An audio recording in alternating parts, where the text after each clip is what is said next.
Ролети день-ніч та звичайні у закритій та відкритій системі. І в чому різниця?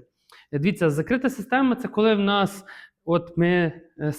самий профіль, тканина, вона закривається, ось так, як ми тут це бачимо. І так, як ми бачимо ось на цьому вікні. Далі в нас є бокові планки. Вони бувають плоскі і такі подібні. Тобто в нас закриває система торці тканини, їх не видно.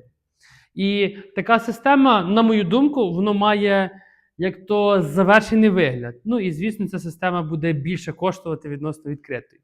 Відкрита система, ось ми бачимо внизу її. Вигляд ви самі бачите, це бюджетний варіант, але ще треба розуміти, що потрібно робити додаткові отвори для того, щоб закріпити леску, щоб воно не болталося. Це зазвичай внизу робиться. На відміну від того, як в закритій системі в нас тільки зверху сверлиться в штапік і не робляться додаткові отвори.